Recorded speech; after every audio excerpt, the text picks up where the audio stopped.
Dr. Abbabaa Sorsaan jedhama. Ispeeshaalistii yaala daa'immaniiti. Giddugala yaala haadholii fi daa'immanii yookaan hojjedha. Mallattoon nimooniyaa yookaan saambaa michii inni tokkoffaa fi yeroo baay'ee mul'atu argansuu ijoollee dabaluudha. Argansuun ijoolleen dabala jechuudha.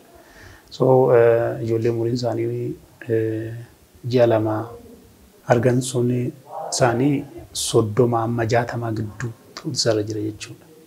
Daqiiqaa tokko keessatti ijoollee umuriin isaanii amma ji'a lama ta'an 30 amma 60 daqiiqaa tokko keessatti arganuu isaanii jira.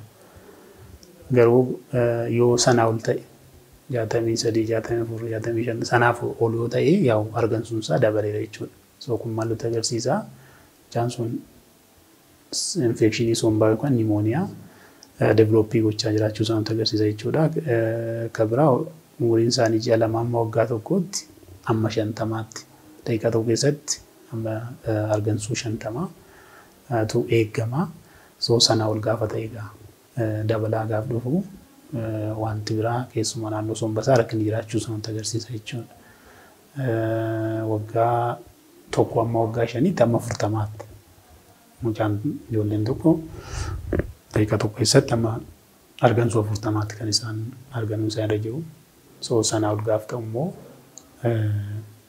nimooniyaa yookaan naannoo sombasaa walumaa gala rakkinni jiraachuu isaa nutti agarsiisa jechuudha. So waggaa 5 amma waggaa 10tti 30 ol amma 30tti noormaaliidha sirriidha jechuudha. 30 ol gaaf ta'u immoo yaa rakkinni jiraachuu isaa nutti agarsiisa jechuudha. ስለዚህ maatiin kana ilaaluu danda'u.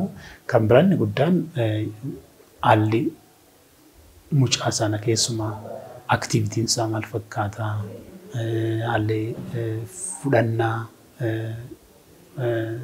intiniinsaa fiidingiinsaa yookaan nyaanni isaa maal fakkaata fi kan biraa argansuu aaduu keessumaa ijoolleen tokko yoo kan addu taate dhukkuba cimaa qabaachuu isaa nutti agarsiisa. ስለዚህ kana maatiin haaluma salphaatti ilaaluu danda'u jechuudha. Argansuun gadi bu'umsaa ijoollee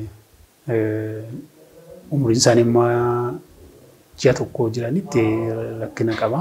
Keessumaa neonatal period isa jennu ijoollee dhalatanii amma ji'a tokkotti jiran irratti rakkina qaba. Garuu sana boodatti rakkina guddaan qabu. Yeroo baay'ees immoo gadi hin bu'u. Garuu ijoollee umuriin isaanii amma ji'a tokko jiran yoo gadi bu'e keessumaa 30 gadi yoo taate rakkinni jiraachuu isaa nutti agarsiisa.